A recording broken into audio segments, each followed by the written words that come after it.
Bismillahirrahmanirrahim. Alhamdulillah rabbil alamin wa bihi nasta'in wassalatu wassalamu ala asyrafil anbiya'i wal mursalin sayyidina wa maulana Muhammad wa ala alihi wa sahbihi ajma'in. Subhanaka la ilma lana illa ma 'allamtana innaka antal alimul hakim. Rabbi yassir wa la tu'assir. Allahumma tammim bil khair ya arhamar rahimin. Asyhadu an la ilaha illallah wahdahu la syarika lah wa asyhadu anna sayyidana Muhammadan 'abduhu wa rasuluh. Allahumma faqihna fid din wa 'allimna ta'wil wa hdina siratal mustaqim. Allahumma a'inna ala dzikrika wa syukrika wa husni ibadatik. Allahumma amin. Amma ba'd. Muslimin, muslimat, tuan-tuan, dirahmati Allah Subhanahu wa taala sekalian. Alhamdulillah. Syukur pada Allah Subhanahu wa taala. Allah Taala masih lagi berikan kesihatan walaupun kita tak minta hari-hari untuk Allah Taala bagi sihat. Syukur pada Allah Taala masih lagi kekalkan kita dalam iman dan Islam. Walaupun kadang-kadang kita terlepas pandang untuk minta dengan Allah supaya kekal dalam seorang yang Muslim yang beriman pada Allah Ta'ala. Dan syukur pada Allah Subhanahu Wa Ta'ala, Allah Ta'ala masih lagi mengekalkan nikmat pendengaran, penglihatan, nikmat kesihatan dan sebagainya. Walaupun ini antara perkara yang lalai yang kita lupa untuk minta dengan Allah Subhanahu Wa Ta'ala. Dan daripada segala nikmat yang Allah Ta'ala kurniakan itu, bukan sekadar kadang-kadang kita lalai, banyaknya juga kita ni lupa untuk syukur kepada Allah Subhanahu Wa Taala. Terlupa untuk mengucapkan alhamdulillah, terlupa untuk mengucapkan terima kasih kepada Allah dengan nikmat-nikmat yang Allah Taala kurniakan. Jadi daripada pagi sampailah pada hari ini, Allah Taala bagi nikmat, dah beberapa jam kita dibagikan kesihatan, dibagi nafas, bagi dimudahkan urusan dan kadang-kadang lupa untuk mengucapkan alhamdulillah. Dan sebab itulah nasib baik Nabi SAW ajar kepada kita lepas daripada sembahyang itu, bacalah subhanallah, alhamdulillah, Allahu Akbar 33 dan ditutup dengan la ilaha illallah wahdahu la syarikalah lahul mulku wa lahul hamdu wa yumiitu wa ala kulli syai'in qadir. Ini antara daripada zikir yang mana diajar kepada kita supaya bukan sekadar menjadi zikir harian lepas sembahyang, tetapi supaya zikir itu untuk kita tahu bahawa yang pertama memang kita perlu berzikir pada Allah Ta'ala. Yang kedua daripada mafhum ataupun maksud zikir tersebut menzahirkan kita ini adalah hamba yang berhajat kepada Allah Ta'ala. Salah satunya daripada lafaz alhamdulillah, kita menunjukkan bahawa kita berhajat kepada Allah Ta'ala dan Allah Ta'ala telah tunaikan segala apa yang mungkin kita minta dan mungkin yang kita tidak minta. Dengan bahasanya terima kasih ya Allah, terima kasih ya Allah, terima kasih ya Allah. Itulah zikir kita. Jadi seberapa banyak nikmat yang Allah Ta'ala berikan, lupa sangat-sangat untuk kita ini berterima kasih dan syukur kepada Allah Ta'ala. Sebab tu Nabi pesan kepada Sayyidina Jabir. Nabi pesan kepada Sayyidina Jabir, wahai Jabir, aku cinta dan aku sayang kepada kamu dan jangan sesekali kamu lupa untuk baca doa ini selepas daripada tiap-tiap sembahyang. Ini pesan Nabi SAW kepada Sayyidina Jabir, bukan Sayyidina Mu'az. Ada riwayat mengatakan Sayyidina Mu'az atau Sayyidina Jabir, macam itulah. Baik, maka dipesan kepada sahabat tersebut, bacalah Allahumma a'inni ala dzikrika wa syukrika wa husni ibadatik. Allahumma a'inni ala dzikrika. Ya Allah, bantulah aku untuk berzikir kepada kamu. Wa syukrika, dan bersyukur kepada kamu. Wa husni ibadatik, dan elokkanlah amal ibadat aku. Daripada tiga perkara yang minta tersebut, salah satunya adalah minta supaya kita ni Allah Ta'ala bagi kekuatan untuk syukur. Syukur kita ni bukan kerana kita biasa dengan syukur. Syukur ini bukan kerana kita memang dah sentiasa zikir dengan alhamdulillah. Tapi syukur kita, zikir kita alhamdulillah ataupun ucapan terima kasih kita kepada Allah Ta'ala dalam doa dan sebagainya atas kerana Allah Ta'ala bagi izin. Kalau Allah Ta'ala tak bagi izin, tak adanya mungkin untuk kita melafazkan walau dengan sepatah atau dengan satu kalimah. Kalau Allah Ta'ala tak bagi izin, tak mampu gerak walaupun sedikit. Dan izin daripada Allah Ta'ala menyebabkan kita ini dapat sebarang ujian, musibah atas muka bumi. Izin daripada Allah Ta'ala menyebabkan kita dapat segala nikmat daripada Allah Subhanahu Wa Ta'ala. Jadi alhamdulillah, syukur banyak-banyak pada Allah Ta'ala, nikmat yang Allah Ta'ala berikan. Baik, tuan-tuan, sidang jemaah yang dirahmati Allah Ta'ala sekalian, insya-Allah kita sambung lagi pembincangan macam mana untuk kita menjadi orang yang baik di sisi Allah Ta'ala. Jangan berusaha menjadi baik pada pandangan manusia tetapi jahat pada pandangan Allah. Saya menggunakan istilah jahat itu maksudnya bukanlah kita buat bunuh orang dan sebagainya. Jahat ini maksudnya orang yang mana tidak tergolong daripada orang yang Allah Ta'ala nak speknya macam ni. Requirement macam ni. Requirement ni tak cukup. Masuk tak digelar sebagai seorang orang mukmin, orang yang muttaqin, orang yang bertakwa, dan orang yang mukhlis, orang yang ikhlas pada Allah Ta'ala. Kalau tidak tergolong daripada golongan tersebut, kita ni orang jahat tuan-tuan pada pandangan Allah SWT. Sebab apa? Allah Ta'ala dah bagi banyak nikmat, tapi kita ni kufur nikmat. Kita bukan kufur ibadat, bukan kufur akidah, tapi kufur nikmat. Allah Ta'ala bagi segala perkara kepada kita, tetapi kita tidak ikut apa yang Allah Ta'ala suruh untuk kita kejar Allah Ta'ala. Jadi ini antara salah satu daripada ilmu yang disusun oleh para ulama untuk kita ni menjadi baik pada pandangan Allah Ta'ala. Mengejar menjadi baik pada pandangan Allah Ta'ala menyebabkan kita ini jadi baik pada pandangan manusia. Manusia itu kadang-kadang dia tak nampak pun kita baik. Tetapi Allah Ta'ala menampakkan kita ni baik. Kerana apa? Kerana kita dah baik pada pandangan Allah Subhanahu Wa Ta'ala. Itu kita punya target kita, matlamat kita yang pertama insyaAllah. Baik. Tuan-tuan mati Allah Ta'ala sekalian, insyaAllah kita sambungan pada muka surat 20. Kitab saya muka surat 20. Pada matan yang pertama itu wa fi zaburi Sayyid Daud alaihi salam. Baik, qala musannif rahimallahu ta'ala wa nafa'ana bi ulumihi fid darain, kata pengarang kitab. Wa fi zaburi Sayyid Daud alaihi salam, alaihi salatu wassalam, ya Daud hadzir wa anzir qaumaka akla syahawati fa inna quluba ahli syahawati anni mahjubatun. Yang bermaksud tersebut dalam Zabur Sayyid Daud, tersebut dalam Zabur Nabi Daud alaihi salam, ke atasnya selawat dan salam, itu alaihi salatu wassalam.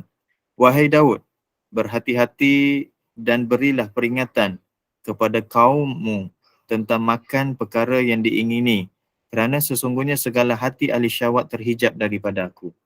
Baik. Ini sebagai sebelum kita sebut apa yang disebut dalam kitab Zabur tersebut yang diwahyukan kepada Nabi Daud. Ingat cerita yang kita bincang pada minggu lepas. Ceritanya berkaitan kita meninggalkan perkara-perkara harus. Jadi prosesnya kita mengurangkan dahulu perkara harus. Apakah perkara harus? Banyak sangat. Banyak perkara yang berlaku dalam kehidupan kita termasuk daripada perkara harus. Perkara wajib, perkara sunat, itu lain cerita lah. Yang wajib memang kita buat, yang sunat memang kita buat, yang makruh kita tinggal, yang haram kita tinggal. Tapi ada satu lagi yang harus. Yang harus ini perlu dijaga. Makannya jangan berlebihan. Minumnya jangan berlebihan. Pakaiannya jangan terlalu berlebihan. Apalagi berjalannya jangan berlebihan. Bahkan disebut pada muka surat 11 itu, salah satu daripada kesalahan kita yang kalau kita ni betul-betul dalam proses nak baiki hati, nak menuju, nak naik level peringkat ataupun maqam kita di sisi Allah Subhanahu Wa Taala, kita lupa dalam kehidupan kita seharian, itu pun merupakan satu kesalahan. Bukan sekadar banyak mengambil benda yang harus, banyak lupa dengan Allah Subhanahu Wa Taala pun satu kesalahan. Dan bil ihtilam, banyak sangat mimpi. Banyak mimpi ni maksudnya kita banyak tidur. Satu. Yang kedua kita sebut minggu lepas, banyak bermimpi ni bukan salah satu daripada banyak tidur, tapi disebabkan kita banyak sangat berfikir dengan urusan dunia kita, sampaikan dia masuk dalam mimpi kita. Kalau mimpi ke arah kebaikan tidak ada masalah, tapi kalau mimpi yang tidak mendatangkan kebaikan, bukan petunjuk-petunjuk yang baik, maka mimpi tersebut salah satu daripada perkara menunjukkan kita ni masih jauh dengan Allah Subhanahu Wa Taala. Baik, itu cerita yang kita bincang sebelum ni. Masih lagi disambung. Maka pengarang kitab petik kata-kata daripada dalam kitab Zabur, Zabur Nabi Daud alaihi salam. Baik, sebelum tu saya nak sebut kitab yang diturunkan kepada para nabi adalah 4. Quran, Zabur, Taurat dengan Injil. Ini kitab-kitab yang diturunkan. Selain daripada kitab, Allah Subhanahu Wa Taala turunkan suhuf. Suhuf ini adalah helaian-helaian. Kalau kitab ni maksudnya arahan daripada Allah Subhanahu Wa Taala dirangkumkan, dia jadi banyak kitab. Banyak dia punya tu. Kalau suhuf diturunkan dalam bentuk helaian, maka di sisi para ulama ada bahas macam mana suhuf itu diturunkan. Ada ulama mengatakan suhuf itu memang Allah SWT turunkan daripada langit, diturunkan direct sampai para nabi yang sebelum ni. Antara nabi yang menerima suhuf adalah Nabi Syith. Shin, Yatha, Syith. Itu nabi, bukan rasul, kata ulama. Maka nabi ini menerima suhuf. Nabi Ibrahim AS, Nabi Musa menerima suhuf. Sebelum daripada menerima kitab. Jadi ada Nabi Ibrahim pun menerima suhuf. Jadi suhuf dengan kitab ini kalau dicampur dia menjadi 109. Dengan bahasanya kita beriman kepada kitab yang Allah Ta'ala turunkan kepada para nabi dan para rasul sebanyak 109. Tidak ada satu kitab pun yang kita ingkari. Cuma kalau orang kata kalau macam tu sebab apa? Tidak beriman dengan Bible. Kita tidak beriman kepada Bible kerana Bible itu telah diubah. Dan itu bukan kata-kata yang asal daripada Allah SWT. Dan kalau Bible yang asal maksudnya daripada Injil yang asal, itu sememangnya kita beriman pada Allah Ta'ala. Di mana Injil yang asal, wallahu alam. Tidak ada orang yang boleh buktikan dan tidak ada orang boleh bawa benda tersebut. Dan hatta daripada kalangan golongan-golongan Kristian itu sendiri. Kalau tuan-tuan ingat, saya ingat pada tahun 2000 berapa, Turki telah mengeluarkan satu statement. Dia mengatakan kami ada satu kitab dan kami menemui satu kitab, Injil Barnabas. Injil Barnabas yang asal daripada kulit binatang lagi. Maka Vatican City dia keluarkan satu permohonan untuk melihat sendiri kitab tersebut. Tetapi tidak dibenarkan prosesnya. Lepas tu tutup cerita kat situ. Dan saya pernah tanya kepada salah seorang daripada bekas padri yang mendapat lisens pengampunan dunia. Maksudnya kalau dia pergi mana-mana negara, dia boleh ampunkan orang. Itu orang Malaysia kita. Tapi Masya Allah, Tabarakallah, dia dah Allah Ta'ala bagi hidayah masuk Islam dah. Haji Abdul Rahman. Orang Sarawak. Kan? Dia dapat lesen sebab apa? Sampai peringkat di Vatican City pun dia belajar sebagainya. Bila mana makin lama makin belajar, Allah Ta'ala buka pintu hati dia untuk mengenal Islam. Lama-lama dia masuk agama Islam. Dia boleh mana-mana negara dia pergi, dia boleh ampunkan dosa. Sebab ada yang peringkat padri itu hanya peringkat lokal je. Negara-negara tertentu saja. Saya tanya berkaitan kepada beliau berkaitan dengan Injil yang asal. Dia kata tidak ada. Itu orang yang mana peringkat dah sampai ke Vatican City dah belajar. Jadi peringkat benda tersebut dia pun tak mampu untuk dirungkaikan. Jadi sekarang kalau orang tanya, adakah kamu beriman kepada kitab Injil? Ya, saya beriman kepada kitab Injil. Tapi Injil yang asal diturunkan kepada Nabi Isa AS. Adakah kamu beriman kepada kitab Taurat? Ya, saya beriman sebetul-betulnya beriman kepada kitab Taurat. Yang kitab Taurat yang asal yang diturunkan kepada Nabi Musa AS. Dan kita beriman kepada kitab Zabur. Yang sebetul-betulnya kitab Zabur yang diturunkan kepada Nabi Dawud AS. Dan sebetulnya kita masih dan terus beriman kepada Al-Quran yang turunkan kepada Nabi Muhammad SAW. Baik, maka setiap daripada wahyu itu, ini kita masuk sikit berkaitan dengan akidah. Sebab disebut berkaitan dengan kitab Zabur ni. Bila mana disebutkan berkaitan dengan wahyu ini, kita yakin bahawa setiap daripada wahyu yang ada dalam kitab-kitab tersebut adalah syariat-syariat yang Allah Ta'ala fardukan, yang Allah Ta'ala syariatkan kepada umat-umat bagi Nabi tersebut. Bagi Taurat, difardukan, disyariatkan syariat tertentu bagi umat Nabi Musa AS. Dalam kitab Injil pun sama, kitab Al-Quran pun sama. Maka ada persamaan bagi bab-bab tertentu dan banyak yang tidak sama. Itu perbahasan yang panjang lah. Kan? Cuma kita yakin itu adalah wahyu daripada Allah Ta'ala. Cuma yang kata ulama, kalau kita buka kitab-kitab akidah, Zabur ini adalah kitab yang di dalamnya tidak membawa syariat yang baru. Tetapi dia membawa apa dia? Dia membawa kata-kata nasihat ataupun kata-kata pengajaran.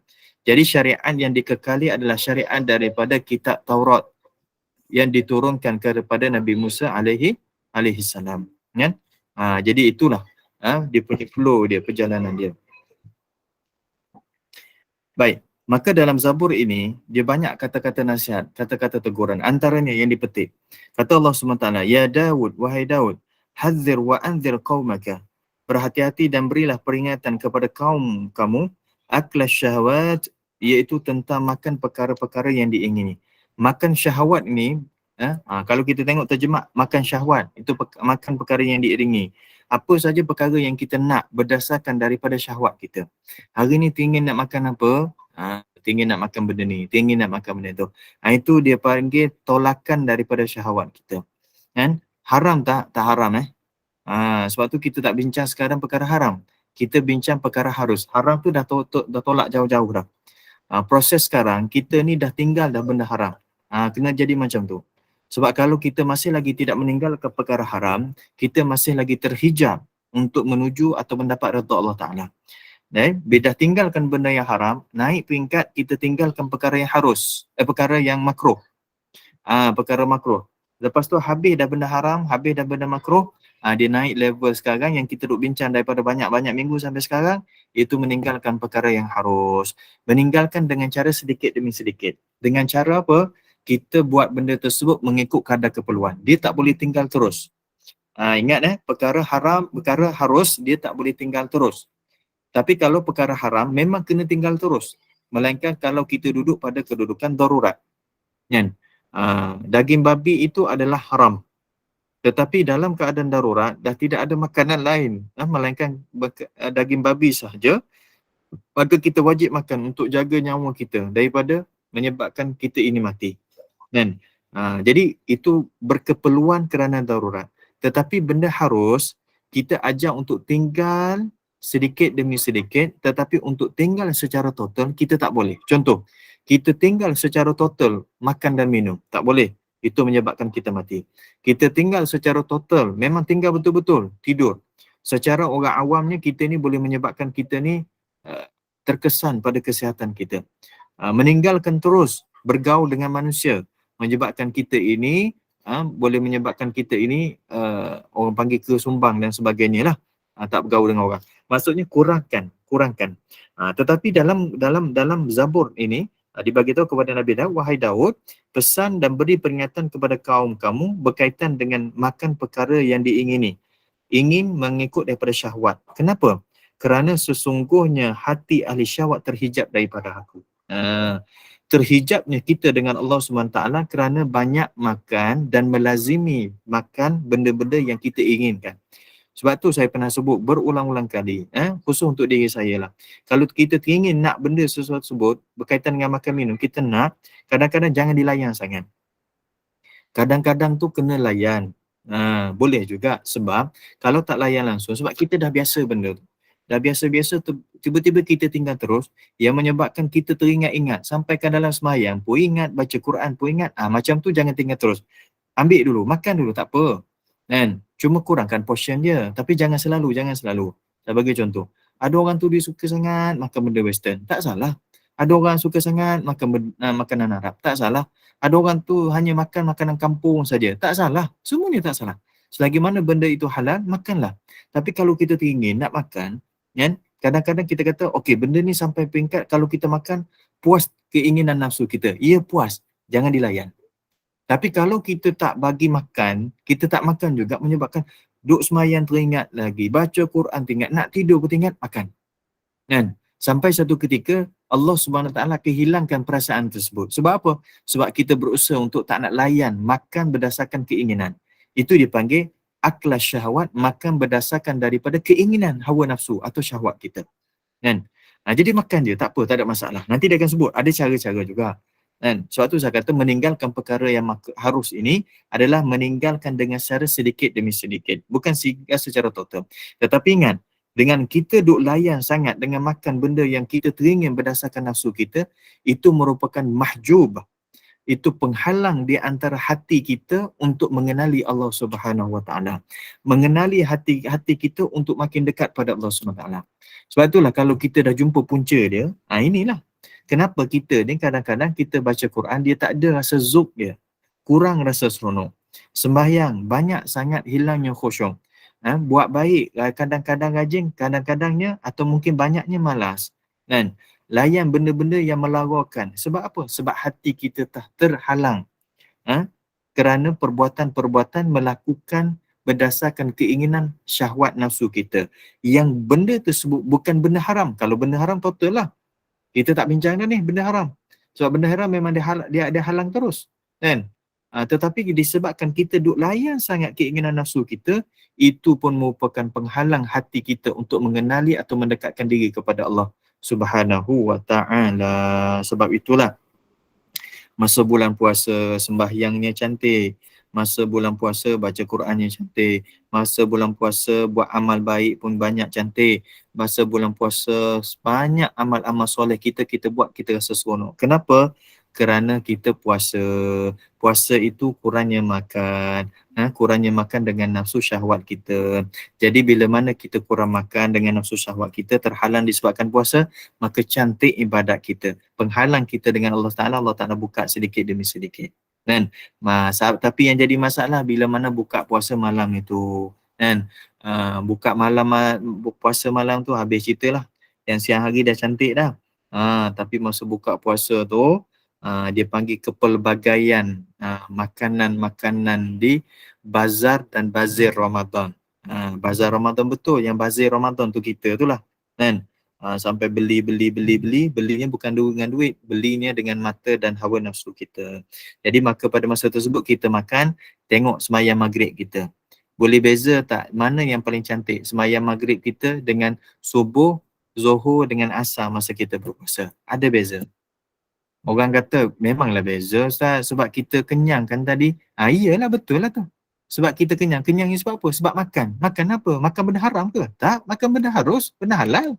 Tapi disebabkan banyak makan, satu. Yang kedua, layan keinginan nafsu untuk makan benda tu. Makan sikit je, tapi makan martabatnya. Martabatnya apa lagi? Roti john. Apa lagi? Roti john, roti pita ke, roti apa saja kan. Makan, seseronok jadi makan tu. Rasa puas kan? Perasan tak? Masa buka puasa tu, kepuasan makan benda yang kita beli berdasarkan apa yang kita nak tu. Saya tak sebut haram sakut balik. Takut orang condemn balik kata-kata saya. Saya tak kata haram. Tapi disebabkan kita melayan. Tapi kalau kita layan tersebut supaya mengelak kita terusik ibadat kita, tak apa. Tapi rasanya tak ada pun terusik. Buka puasa settle lah kan. Itu ya kitanya kan. Jadi masalah sekarang penghalang hati kita untuk ma'rifatullah, untuk dekat dengan Allah, untuk makin naik martabat kita terhalang. Salah satunya Allah Ta'ala bagi tahu kepada Nabi Daud supaya pesan kepada umatnya supaya jaga-jaga dengan makan berdasarkan keinginan syahwatnya. Orang pun tak kata balik, itu pesanan Allah kepada Nabi Daud supaya Nabi Daud pesan kepada umatnya. Kita beriman kepada Nabi Daud. Maka Nabi Daud salah satu daripada Nabi kita. Kan? Nabi kita yang terakhir dan Nabi Muhammad SAW, dan kita beriman kepada Nabi Muhammad. Tapi semua Nabi Daud yang lain, Nabi Daud ke Nabi Musa, Nabi Adam, semuanya kita beriman. Maka teguran-teguran yang baik semuanya kita ambil. Baik. InsyaAllah jaga makan. Sebab tu kalau nak makan, duduk depan makanan itu, istighfar dahulu, baca doa dahulu, jangan terus lantak. Dia kata contoh kalau kita lapar, kita beli nasi satu bungkus. Kita buka terus makan. Makan. Oh, dia rasa lain. Tapi bila mana kita dalam keadaan lapar, kita beli nasi satu bungkus, kita buka tu, kita biarkan dahulu. Kita tengok dahulu, kita kata, kita pun baca dah, Allahumma barik lana fima razaqtana wa qina adzabannar. Lepas tu cuba istighfar. Astaghfirullahalazim. Sebab apa? Takut. Kok ya Allah, tadi salah aku beli ni banyak sangat nampak ni, lauk pun banyak ni. Kerana aku lapar sangat, aku beli dengan hawa nafsu. Tapi kita makan. Makan. InsyaAllah, mudah-mudahan makan itu memberi manfaat bagi kita. Seterusnya, wa kama anna akla syahwati yatradu al-'abda an hadratil haqqi ta'ala, kadzalika maddur rijli min ghairi hajatin bijami'i su'il adab. Dan seperti mana makan perkara yang diingini itu menolak keluar hamba, itu seseorang hamba daripada hadrat Allah Ta'ala. Sebagaimana kita makan perkara yang kita ingin itu berdasarkan keinginan hawa nafsu kita, menolak kita daripada mendekat Allah Ta'ala, hati kita terhijab daripada Allah SWT, begitulah juga melunjurkan kaki tanpa keperluan Allah. Sampai tahap macam ni, ulama fikir. Ia menolaknya daripada hadrat Allah Ta'ala melalui satu persamaan, iaitu jahat adab. Jahat adab di sisi Allah SWT. Maksudnya kita melunjur. Berlunjur ni macam mana? Berlunjur ni maksudnya kita rehat santai-santai. Kita rehat itu tanpa kurang. Kita ni hidup banyak sangat rehat. Saya dah cerita sebelum ni. Minggu lepas ke beberapa minggu. Kita banyak rehat. Lebih-lebih lagi kalau kita tak ada kerja apa, dah tak ada komitmen apa, banyak je rehat. Rehat kita itu sebenarnya penghalang kita untuk mendekatkan diri pada Allah SWT. Tapi kalau kita ini duduk dalam keadaan rehat, tapi duduk zikir, itu bukan rehat. Maksud kita duduk dalam keadaan macam mana, kita tetap berzikir pada Allah Ta'ala. Itu kerehatan yang sebenar. Yang saya masukkan di sini adalah rehat tanpa ada sebarang kebaikan. Rehatnya, baring-baring je, tengok cerita, mak kilau, mak berkilau, mak silau. Tak salah. Tapi bila mana duduk layan, tapi mulutnya tak bergerak, hatinya lalai, tak cantik juga. Itu dah dikatakan sebagai meluncurkan kaki. Merehat-rehatkan. Dia tak sebut kat sini, tengok TV, main Facebook, tengok Instagram, tengok TikTok dan sebagainya. Itu sesuai lah dengan zaman dia. Zaman dia macam tu, zaman kita tambah lagi. Ni akan datang apa lagi? Saya pergi rumah kenalan semalam. InsyaAllah tabarakallah. Yalah, zaman sekarang kan Netflix kan. Dia buka lah. So rupanya bila mana dia buka rancangan Netflix, rupanya banyak channel kita dengar Dextro, Enjoy, Netflix dan sebagainya. Di bawah tu banyak lagi channel-channel yang tak pernah didengari dan tak pernah ditengok dengan simbol-simbolnya. Rupanya Masya Allah banyaknya. Kan? Jadi orang yang kita nak layan, ialah layanlah. Tapi ingatlah juga, jangan sampai benda tersebut menjadi merosakkan hubungan kita dengan Allah Subhanahu Wa Taala. Kadang-kadang jangan pelik lah. Jangan pelik. Kalau satu rumah tu TV-nya tak ada. Dan ada juga orang yang ada TV di rumah dia sekadar hiasan je kan. Hiasan dan kita pun tak sempat tengok pun tak apa juga. Bukan TV itu haram. Sama juga telefon tu bukan haram. Bukan salah. Yang salahnya kita mengkondak, mengurus benda tersebut.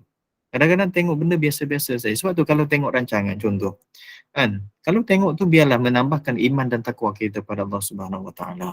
Tengok-tengok cerita-cerita yang jiwang-jiwang, cerita-cerita yang cinta-cinta tu, saya tak nampak di mana point dia untuk mendekatkan diri pada Allah SWT. Saya lah tak nampak. Kan? Saya tak nampak tapi mungkin ada kot, insya-Allah. Kalau mungkin kita tengok National Geography, tengok Masya Allah, hebatnya Allah Ta'ala buat benda ni. Tengoklah, tak ada salah. Sebab tu kalau orang yang rumah dia tak ada TV, kan?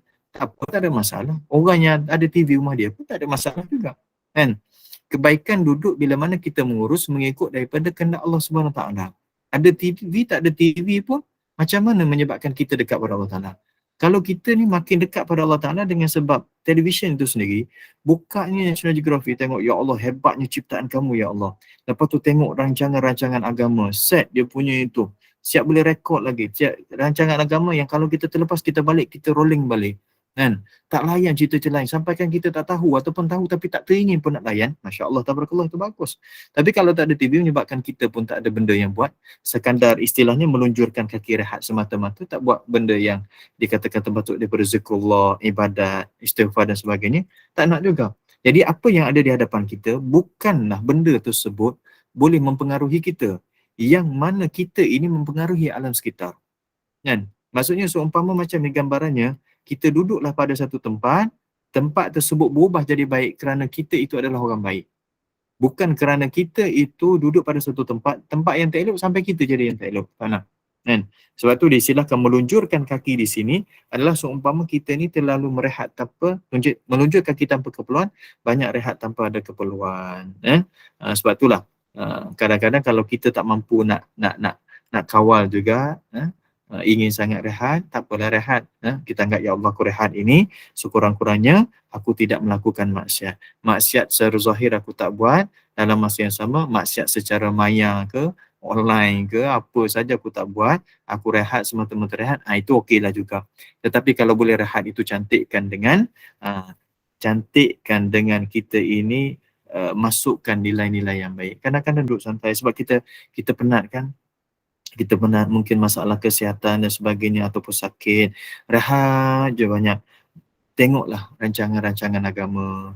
Bukalah pengajaran saya. Masya Allah, YouTube ni banyak ilmu-ilmu yang kalau kita tahu cara macam mana, banyak ilmu yang kita dapat. Televisyen pun banyak juga kalau kena dengan cara. Rehat sampailah peringkat dapat kebaikan. Maka dia kata, kalaulah dengan makan itu mengikut daripada perkara syahwat itu, menyebabkan kita terhijab daripada Allah Ta'ala, maka dengan kita rehat melunjurkan kaki tanpa keperluan itu pun salah satu daripada perkara yang menyebabkan kita ini terhijab daripada Allah SWT. Kenapa? Kerana dua-dua perkara tersebut. Ini satu analogi, perumpamaan, persamaan. Kedua-dua perkara tersebut adalah dipanggil sebagai jahat adab. Jahat adab maksud dia, kita kurang beradab dengan Allah Subhanahu Wa Ta'ala. Dengan manusia mungkin pada masa tersebut kita tak ada istilah jahat adab. Sebab apa? Sebab kita tak usik manusia, kita tak ganggu orang dan sebagainya, tapi sekarang kita jahat adab dengan Allah SWT. Sebab apa? Sebab kita lupa dengan zikrullah. Kita lupa melakukan ketaatan. Kita lalai dengan benda tersebut dan kita ni layan je keinginan hawa nafsu kita, itu dipanggil sebagai jahat adab. Sikit saya nak sebut tuan-tuan. Melunjur kaki tanpa keperluan ni kita dah sebut tadi, mungkin sebagai satu istilah kan. Satu lagi kedudukan melunjur kaki ini kan. Melunjur kaki kadang-kadang saya tengok satu Dia panggil apa? Satu fenomena, satu situasi. Tak kira lah mana-mana tempat. Banyak tempat saya pergi. Kadang-kadang kita tengok, ya Allah. Terutamanya ketika mana majlis ilmu. Kan? Duduk di atas, dipanggil istilah duduk atas kerusi kencing manis. Maaf ini istilah kawan saya. Kerusi kencing manis. Sebab apa saya tanya? Sebab dia tak ada kaki. Dah dipotong dah kaki dia. Itu gurauan dia lah. Maaf lah. Jadi kerusi-kerusi di masjid tu tempat kita bersandar. Okey, baik. Ya? Saya nak cerita berkaitan dengan adab. Kalau tuan-tuan tak mampu untuk buat kerana faktor kesihatan, tak apa. Sekarang saya cerita berkaitan dengan adab kita dalam rumah Allah dan adab kita dalam majlis ilmu. Sebaiknya masa kita belajar, elakkan bersandar. Saya cerita pasal adab Kita bukan nak berbahas daripada sudut sakit tak sakit. Itulah yang cerita. Sakit itu tak apa. Kalau sakit ni, tuan-tuan nak duduk baring pun tak apa. Bagi tahu Ustaz, saya minta maaf saya kena baring hari ni. Sebab apa? Saya sakit. Okey, silakan tuan. Baringlah, tak apa. Yang penting saya nak duduk majlis ilmu. Silakan. Itu dipanggil adab. Sebab kita maklumkan kepada orang yang kita nak dapat ilmu dan juga majlis tersebut tidak terganggu dengan kita. Tapi duduklah pada tempat-tempat penjuru yang sepatutnya. Tapi dalam masalah bab kita belajar, dalam kita belajar ilmu, jangan pertikaikan, oh yang mengajar itu lebih muda, itu level-level anak aku ni. Dalam hati kita kalau ada benda tuan-tuan, percayalah, kita tak akan dapat ilmu. Ini aku dah belajar dah dulu ni, ulang benda yang sama. Allah Ta'ala takkan bagi ilmu pada kita. Sebab apa? Sebab kita jahat ada. Satu. Yang kedua, kita dalam kita belajar, adab bila mana kita mengajar, kita belajar, jangan bersandar. Benyandar macam tu. Sebab itu, Nabi baca hadis Rasulullah. Nabi SAW bila mana dia bercakap dengan orang, dia tak bersandar. Bayangkan, sekarang saya duduk atas kursi bercakap sembang kita bersandar macam tu. Nabi tak ajar kita macam tu. Adakah salah? Tak salah. Tapi daripada sudut adab, dia panggil jahat adab. Tapi kita duduk dalam keadaan bersandar tu kena dengan cara tu. Okay, tak apalah, mungkin dengan budaya kita, tak salah kan. Tapi Nabi nak ajar bila mana kita bercakap dengan orang tak bersandar supaya kita ni betul-betul mendengar, pay attention kepada benda tersebut. Tapi kalau Nabi duduk dengan sahabat, Nabi santai, Nabi baring-baring. Nabi baring-baring, sembang dengan sahabat yang dekat-dekat, tak apa. Sebab apa? Pada masa tersebut, adab itu sesuai bagi orang yang telah memahami. Tapi dalam bab majlis ilmu, Nabi ajar betul-betul. Kan? Kalau boleh, kalau kita sihat tuan-tuan, tak menyandar pun tak apa. Tapi kalau kita tak sihat, silakan menyandar. Bagi saya, kalau orang duduk dalam majlis ilmu saja, kalau kita mengajar di masjid seorang sebagainya, tuan-tuan nak bersandar, saya tak sebut pun. Kalau dia nak bersandar, bagi saya tak ada apa. Dan sebab saya tengok yang bersandar itu adalah orang yang mungkin kita kata mungkin warga tua yang kesihatannya tak itu. Sebab nak duduk lama dalam keadaan tak bersandar, sakit juga belakang, tapi tak apa bagi saya. Cuma yang saya nak pointnya, duduk bersandar, masalah melunjur kaki. Melunjurkan kaki yang masalah menunjukkan kaki kepada apa? Ke arah kiblat dan ke arah orang yang tengah mengajar. Ini dia panggil istilah jahat adab. Jahat adab. Sebab apa? Sebab yang pertama adalah kiblat. Yang kedua adalah kerana kepada mengarah kepada orang yang telah memberi ilmu. Walaupun ilmu tersebut kita lebih mahir daripada orang yang tengah bercakap. Tetapi kerana adab itu lebih besar lagi, maka pada masa tersebut jagalah. Kalau sekiranya sakit, tuan-tuan perlu berlunjur, maka carilah tempat yang kadang-kadang tidak mengganggu orang dan tidak mengganggu pandangan orang yang tengah mengajar perbuatan melunjurkan kaki tersebut. Kalau boleh duduklah pada tempat yang lain. Saya pernah ingat pesanan daripada guru saya, kan? Salah seorang syekh, dalam bab adab memang dia betul-betul tekan-tekan. Sekiranya, saya bagi perumpamaan lah, seumpama apa yang disebutkan, mafhum dia. Kalau kita tidak mampu menjaga adab dengan sebetulnya kerana faktor kesihatan dan sebagainya, maka carilah pada tempat yang tidak mengganggu orang lain. Mungkin duduk di luar daripada masjid, duduk kawasan beranda dan sebagainya, kawasan bukan dalam hall dia tersebut, ataupun tempat-tempat yang agak di penjuru-penjuru sedikit. Ataupun kita maklumkan kepada dia. Ataupun kalau dah orang yang mengajar dah tahu, ahli jemaah dah tahu, dah kita macam ni, tak apa. Itu adalah lebih cantik lagi. Sebab apa? Adab. Adabani Rabbi fa ahsana ta'dibi. Nabi sebut hadis. Adabani Rabbi. Allah Ta'ala telah membentuk adab aku. Fa ahsana ta'dibi. Maka adab aku menjadi adab yang terbaik. Adab aku cantik sebab Allah Ta'ala bentuk. Kan? Maka Nabi tunjuk adab-adab yang baik itu macam mana. Kan? Ini adab dalam kita duduk dalam majlis ilmu. Kan? Tidak tegur pada siapa tetapi dalam teguran secara umum. Kan? Kalau kita mampu buat, sebab tu dalam anak-anak kita pun kena ajar. Kan? Tak cantik tuan-tuan puan-puan. Kita pergi majlis ilmu, kita duduk melunjur kaki, anak ada sebelah. Anak akan buat apa yang nampak? Oh, ayah melunjur kaki. Melunjur kaki pula dekat ustaz tu, dia tak nampak salah apa dia tak nampak berkaitan isu adab. Dia nampak sebab ayah buat, mak buat, dia tak nampak benda tersebut satu salah. Jadi anak itu akan tiru. Kan? Tapi daripada sudut orang yang mengajar, ustaz, ustazah ke, penceramah dan sebagainya, jangan cepat sangka buruk. Mungkin kerana orang tu sakit, kita pun sama. Tapi saya cerita berkaitan dengan diri kita sendiri. Kalau kita nak buat benda tersebut, tengok adab kita macam mana. Duduk dalam kategori jahat adab ataupun baik adab ataupun adab yang terpuji. Okey, habis cerita. Okay, sikit lagi saya ambil. Matan yang terakhir, matan yang ketiga. Wa qala aidan, tadi katakan juga, dia berkata lagi, la yablughul muridu maqama sidqi hatta yazida fi ta'zimi amrillah ta'ala wa nahyihi fayaf'alul mandub ka'annahu wajib wa yajtanibul makruh ka'annahu haram wa yajtanibul haram ka'annahu kufrun wa yanwi bi jami'il mubahat khairan liyuthaba ala dhalik. Ni lagi cantik. Satu ya, kita nak bentuk tadi adab yang baik. Dalam bab-bab benda yang harus dan sebagainya tadi itu jadikan perkara yang baik. Baik. Dia berkata lagi, seorang murid itu seorang yang menuju kepada Allah SWT tidak akan sampai kepada maqam siddiq, itu maqam yang benar. Maqam siddiq adalah maqam yang tertinggi dan maqam yang mulia. Nabi itu adalah al-amin, as-siddiq, semua duduk kat Rasulullah. Sebab Nabi bersifat dengan siddiq, amanah, tabligh, fatanah. Maka Nabi, bila mana Nabi ni siddiq, bukan kita duk kira, oh perangai Nabi, sifat Nabi siddiq, amanah, tabligh, fatanah, duk kira. Bukan disuruh kita kira saja, disuruh kita contohi. Supaya yang siddiq kepada Rasul itu dicontohi, kita umatnya jadi orang yang siddiq. Yang amanah yang ada pada Rasul, supaya kita itu bukan kira, supaya kita itu bukan kira saja tetapi kita mencontohi sifat amanah yang ada pada Rasul. Kan? Maka sebab itulah salah seorang yang makamnya tinggi daripada kalangan sahabat, kedudukannya yang tinggi, levelnya tinggi adalah Sayyidina Abu Bakar As-Siddiq. Gelarannya As-Siddiq. Dia bukan satu gelaran saja Abu Bakar ni. Kerana kehebatan dia, salah satunya di gelarannya adalah Al-Atiq. Al-Atiq adalah orang yang suka membebaskan hamba. Kalau ada hamba yang ditindas, yang mana diseksa dan sebagainya, antara orang yang mana akan sampai maklumannya adalah Sayyidina Abu Bakar. Nabi pun bagi tahu kepada Sayyidina Abu Bakar, berapa ramai yang sahabat dibebaskan oleh Sayyidina Abu Bakar. Sayyidina Bilal ni merdeka akan dibebaskan oleh Sayyidina Abu Bakar, guna harta dia. Maka dia digelar sebagai Al-Atiq, iaitu orang yang banyak dan suka membebaskan hamba. Dan salah satu daripada gelaran Sayyidina Abu Bakar yang tinggi juga adalah As-Siddiq. Kerana ini lebih tinggi lagi, iaitu orang yang betul-betul membenarkan segala perkara yang didatangkan oleh Allah dan Rasulnya, maka kita boleh sampai pada kedudukan tersebut. Sebab apa? Sebab Abu Bakar pun manusia juga. Kita pun manusia juga. Cuma kedudukan makamnya mulia kerana dia well trained by Rasul SAW secara direct. Kan?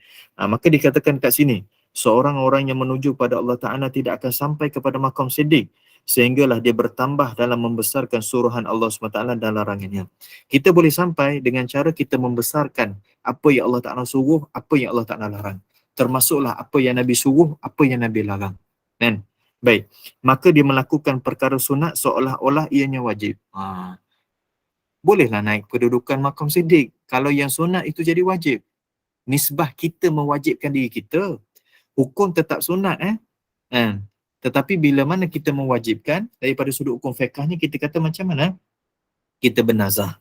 Kita bernazar dengan sesuatu sembahyang sunat. Maka sembahyang sunat itu dia menjadi wajib bagi kita. Kalau kita tidak buat, maka kita berdosa. Tapi kalau kedudukan asal dia yang sunat tetap sunat. Tetapi kerana orang itu kita panggil ketamakannya, kesungguhannya dalam ibadat, dan dia nak naik pada kedudukan yang siddiq, itu mulia di sisi Allah Ta'ala, dia cuba train diri kita, yang sunat itu jadi wajib. Sembahyang sunat apa dia? Sembahyang sunat tahajud, sembahyang sunat witir, sembahyang sunat rawatib, sembahyang sunat duha, sembahyang sunat apa saja, anggaplah benda tersebut, ya Allah ini wajib bagi aku. Nak tak nak aku kena buat, ya Allah. Supaya kita paksa diri kita. Kan? Paksa diri kita. Supaya ke arah tersebut. Maka carilah benda-benda sunat yang lain. Kita mewajibkan bukan kita ubah hukum. Tetapi supaya kita nak push diri kita ke arah benda tersebut. Sebagaimana kita mewajibkan diri kita ini bangun pagi untuk pergi bekerja. Lewat atau tersalah timing saja, makan jam lah aku hari ni. Kan? maka kita mewajibkan diri kita bangun awal serta urusan seawal mungkin supaya kita tidak terlibat dengan jam. Kan? Itu urusan mewajibkan pergerakan hidup kita di atas muka bumi. Apatah lagi kalau kita mewajibkan dan menyuruh keadaan perjalanan kehidupan kita untuk menuju kepada Allah SWT. Yang sunat itu seolah-olah jadi wajib. Sebab tu dia kata bukan mengubah jadi wajib. Seolah-olah dia menganggapkan benda tu wajib, so dia pulun betul-betul. Dan meninggalkan perkara makruh seolah-olah ia adalah haram. Ya, okey, sebelum tu saya nak sebut. Macam mana kita menganggapkan benda sunat ketika mana bulan Ramadan? Seumpama benda wajib kan, pasal tak? Kan? Kita buat betul-betul. Kalau tertinggal tu rasa macam sayang kan? Sebab apa? Sebab kita disebut dalam bulan Ramadan, orang yang mana buat benda wajib sama seumpama sembahyang ibadat fardu kan? Contoh kita sembahyang sunat 2 rakaat selepas daripada maghrib, 2 rakaat selepas daripada isyak. Pahalanya seumpama pahala wajib tu. Maka pahala, adakah benda tersebut disama dengan yang ranking wajib tadi? Tak ada. Yang wajib itu Allah Ta'ala up lagi. Kan? Sebab ingat, benda sunat, selama-lamanya sunat, dia tak boleh menandingi kehebatan yang wajib. Tetapi yang sunat itu kita betul-betul jaga supaya apa? Supaya yang sunat ini rupa-rupanya adalah salah satu daripada kelaziman Nabi SAW. Baik, yang wajib, yang meninggalkan yang makruh seolah-olah benda haram. Apa saja benda makruh tinggalkan. Anggaplah seumpama benda yang haram. Sampai tahap macam tu. Dia tak haram pun, makruh ni kalau kita buat tak berdosa. Tapi kalau kita tinggal dapat pahala. Kan? Tapi kita nak supaya kita tak buat benda makruh, kan? Maka kita anggaplah seumpama benda tersebut menghampiri kepada yang haram. Sebab itulah ulama kata, kalau benda makruh ini kita banyak lazimi, maka kita dia tak teragak-agak untuk kita terjerumus kepada benda haram. Kalau kita biasa dan mengekali benda makruh, dia akan tak teragak-agak untuk kita ni terjerumus kepada benda yang haram. Sebab tu tinggalkan benda makruh. Dan meninggalkan perkara haram seolah-olah ianya kufur. Seumpama macam tu. Kalau aku buat benda haram ni, seumpama aku ni dah jatuh akidah aku. Nak kata takut-takut sangat. Ini disebut dalam hadis Nabi SAW. Kan? Nabi sebut dalam satu hadis, kedudukan orang yang mulia itu, dia benci kepada kufuran itu sebagaimana dia benci dia akan dicampakkan dalam neraka. Nak kata supaya benci satu perkara tu, takut satu perkara tu, nampak benda yang lebih besar lagi. Jadi takutnya melakukan perkara yang haram, takut-takut ni menyebabkan dia jatuh pada kufur. Sebab kufur ni benda yang besar. Kan? Elaklah melakukan perkara yang haram. Dan dia berniat dengan segala perkara harus itu sebagai kebaikan supaya dikurniakan pahala ke atasnya. Jadi benda-benda yang baik, benda-benda harus tadi niatkan benda baik. Makan supaya aku dapat tenaga ya Allah. Tidur supaya aku dapat rehat, dapat tenaga dan sebagainya. Qailullah supaya aku dapat apa lagi? Aku dapat tenaga untuk bangun qiyamul lail. Apa lagi? Apa saja benda harus mandi supaya aku dapat sihat dan hilang bau-bau busuk dan sebagainya pada tubuh aku, beribadatnya cantik, bergaul dengan orang yang baik. Jadi niatlah kepada benda yang baik daripada benda harus yang kita buat. Tapi jangan benda harus itu keterlaluan atau berlebih-lebihan. Niat kita pun tak jadi baik dah pada masa tersebut. Kawal-kawal lah. Sebab tu kadang-kadang kena ajar. Walaupun kadang-kadang nafsu teringin. Pergi kat kedai tu beli nasi. Bagi tahu awal, Kak, nasi separuh ya. Contoh, Kak nasi separuh je. Sebab nasi tu kita nak makan. Kan? Memang kita lapar kan? Bagi tahu awal-awal lagi. Sebab kalau kita dah depan kita beli nasi satu bungkus, rasa sayang pula. Kena-kena pula, kan? Dia punya lauk tu sedap. Kalaulah depan tu boleh menambah, kita nak menambahkan. Ini tak boleh. Sebab apa? Sebab kita beli ayam bungkus. Sebab kita nampak dah sedap, tak apalah belilah. Tapi kita beritahu, Kak, nasi bagi separuh je. Kan? Nasi bagi separuh. Kan? Jadi, kita pun fikir, nanti rugilah bayar. Jangan fikir pasal rugi bayar. Fikir untungnya kita dapat kawan nafsu ketika itu. Kan? Dapat kawan nafsu ketika itu. Jadi, sama juga dalam faktor kesihatan. Contoh kalau kita buat air, kita beli kat kedai, contoh nak minta apa? Air apa ni? Air teh lah kan? Teh O kan? Nak teh O, kita kata teh O kurang manis. Sebab manis itu sebenarnya dia menyedapkan rasa. Bila mana menyedapkan rasa, dia nak lagi. Kan? Dia tak adalah kalau kita minum apa dia air kosong kan. Sedapnya, air sedapnya. Dia sedap tu sebab dia menghilangkan haus, tapi dia tak ada rasa. Tapi kerana manis itu ada, dia bukan sekadar kadang-kadang dia menghilangkan haus. Tapi dia permulaan itu rasa tu dah sedap. dia dah membangkit dah perasaan keinginan nafsu kita. So kita kata, bang, kurang manis Kurang manis tu bukan faktor kesihatan saja, tapi kerana kita faktor nak mengurangkan keinginan nafsu kita. Nampak tak? Ini cara mengubah benda yang harus supaya nampak pahala dan jadikan dia sebagai pahala. Sebab tu saya sebut banyak kali, berulang-ulang kali sebelum ni, buatlah satu perkara, hatta kita exercise riadah dan sebagainya, tukarkan niat tersebut ke arah kebaikan. Jadilah benda yang harus itulah benda yang mendatangkan pahala bagi kita, bukan sekadar memberikan keinginan hawa nafsu kita, melayan keinginan hawa nafsu kita. Jadi itulah yang kita nak sebut pada malam ini. Apa yang kita boleh rumuskan antaranya, hati-hati dengan perkara yang harus, lebih-lebih lagi makan berdasarkan keinginan hawa nafsu kita yang pertama. Yang kedua, selain daripada makan, sebab apa sebut makan? Kerana makan itu salah satu perkara yang biasa, yang lazim dalam kehidupan kita, yang jarang manusia dan memang manusia tak tinggal, sebab itu disebut benda tersebut. Yang kedua disebut benda rehat. Kerehatan kita itu biarlah menjadi salah satu daripada punca kita dapat pahala, bukan rehat semata-mata rehat. Sebab tu kalau nak tidur jangan lupa baca doa, kan, sekurang-kurangnya dapat pahala, kan, istighfar dan sebagainya, kan. Rehat-rehat juga kan, walaupun masa tu tak ada zikir, tapi permulaan kita dengan kebaikan. Dan yang ketiganya, supaya kita ni makin naik kedudukan kita di sisi Allah SWT, jangan sekadar kita menampakkan benda yang wajib saja, kan. Tengok kepada perkara yang sunat. Tapi jangan tengok kepada yang wajib yang sunat saja, tengok juga kepada perkara yang haram, supaya yang haram itu makin diusahakan untuk dijauhi, sebagaimana yang makruh untuk kita usahakan untuk kita tinggal. Ada orang itu punyalah taatnya banyak dia buat, tetapi maksiat masih dikekali. Sebab tu kita nak supaya ketaatan masih hebat, tapi dalam masa yang sama kemaksiatan, ketaatan itu hebat, tapi kemaksiatan itu ditinggalkan, dia diusahakan untuk kita tinggalkan, sampailah benda tersebut dia tidak boleh bersebati dalam diri kita, insya-Allah.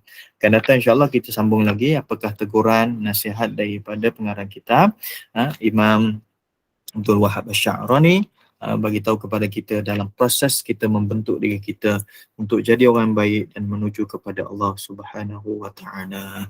Jadi saya sekadar itulah untuk pertemuan dan perbincangan malam ni, mudah-mudahan ada manfaat, insya-Allah. Wallahu a'lam.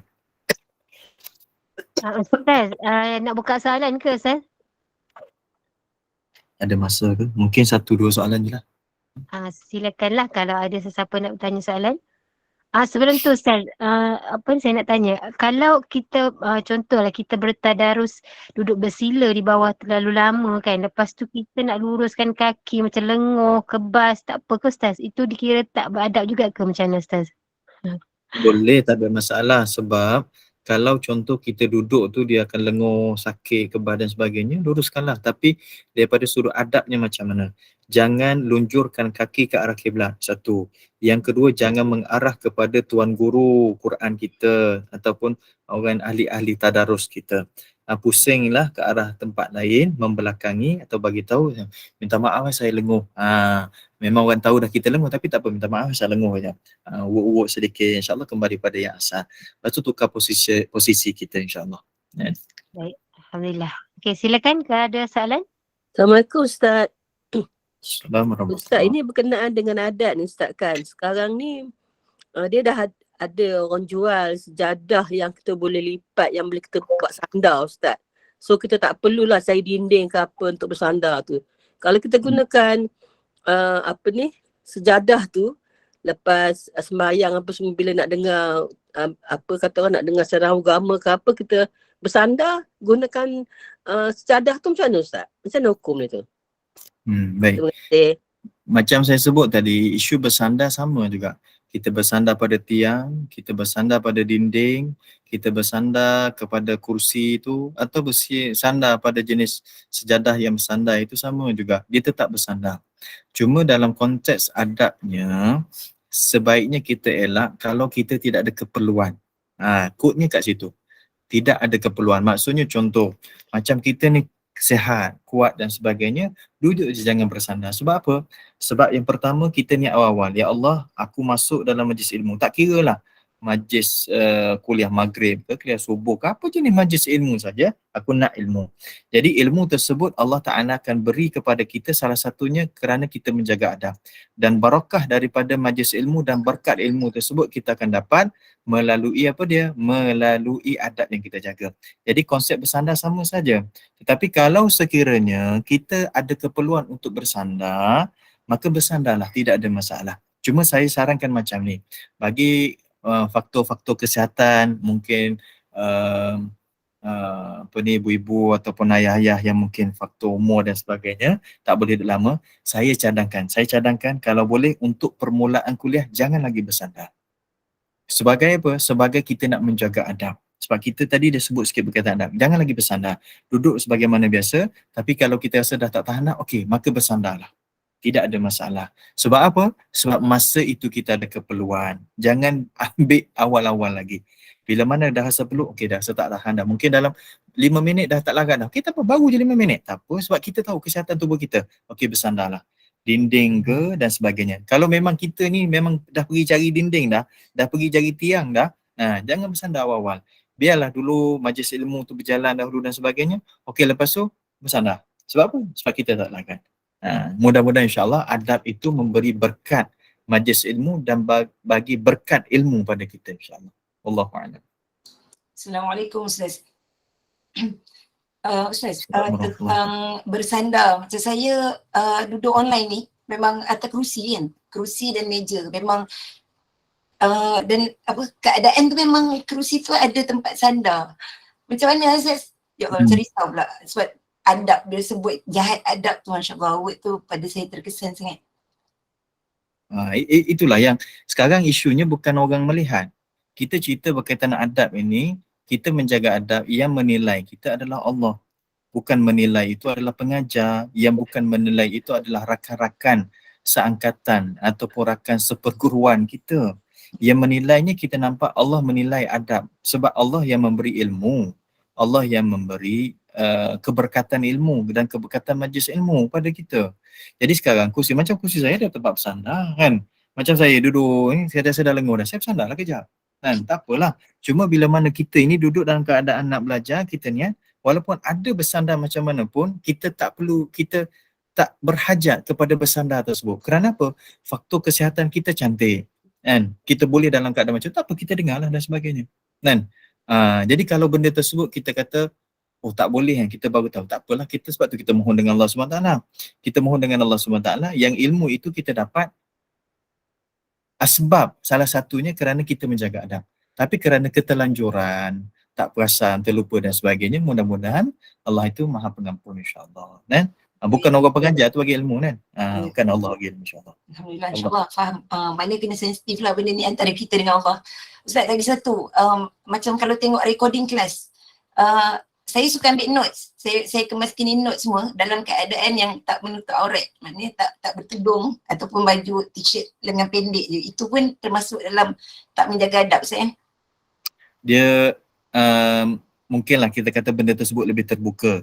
Tetapi bagi saya kalau konten ilmu itu dia agak spesifik. Contoh, kita tengah dengar rakaman-rakaman daripada ilmu-ilmu berkaitan dengan Al-Quran dan sebagainya. Rasa lebih proper dengan beradab sedikit. Sekurang-kurangnya kita pakai tudung. Ataupun dengan duk mengajar berkaitan dengan ilmu-ilmu hadis. Maka pada masa tersebut proper sikit. Supaya apa? Kita niat saja. Ya Allah, ini sekadar adab yang mampu aku jaga. Maksudnya kita bukan buat semua. Tapi kita tak tinggal semua. Itu kaedah. Hati-hati. Baik, insyaAllah. Terima kasih banyak Ustaz. Alhamdulillah. Sama-sama. Baik, kalau tak ada lagi kita tutup kuliah. InsyaAllah. InsyaAllah, Alhamdulillah, Barakallahu fikum, Jazakumullah khairan katsira Ustaz. Mudah-mudahan bertambah kefahaman kita dalam urusan agama. Mudah-mudahan bermanfaat, mudah-mudahan barakah, mudah-mudahan Allah kurniakan limpahan rahmat kepada kita. Terima kasih kepada tim Gubernur Iman, sahabat-sahabat pencinta ilmu yang mengimarahkan kuliah kita. Selepas ini kita ada kuliah isyak bersama dengan Al-Fadil Ustaz Yang Ma'arif Datuk Abbas bin Nordin dengan bab Harta pusaka. Maaf, saya lupa sebab dah tukar tajuk hari ni, bab pusaka. Baik. Jadi teruskanlah bersama-sama dengan Gubernur Iman. Dengan ini saya mewakili Gubernur Iman. Mohon maaf sekiranya ada sebarang kekurangan dan kesilapan yang baik itu datang daripada Allah, yang tidak baik dan kelemahan itu datang daripada saya sendiri. Kita tangguh kuliah kita. Sebagai menutup majlis, mohon sekali lagi Al-Fadhil Ustaz untuk membacakan tasbih kafarah dan suratul As. Subhanakallahumma bihamdika asyhadu an la ilaha illa anta astaghfiruka wa atubu ilaik. Bismillahirrahmanirrahim. Al-'asri innal insana fi khusr illa alladziina aamanu wa 'amilus shalihaati wa tawassaw bil haqqi wa tawassaw bis sabr. Bismillahirrahmanirrahim. Alhamdulillah ba'ami wassalamu ala asyrafil mursalin wa ala alihi wa Allahumma fa'alna bima 'allamtana wa 'allimna ma yanfa'una wa zidna ilman nafi'a. Allahumma arina al-haqqa haqqan warzuqna ittiba'ahu wa arina al-batila batilan warzuqna ijtinabah. Rabbana atina fid dunya hasanah wa fil akhirati hasanah wa qina adzabannar. Walhamdulillahi rabbil alamin. Assalamualaikum warahmatullahi wabarakatuh. Waalaikumsalam warahmatullahi wabarakatuh. Terima kasih Ustaz.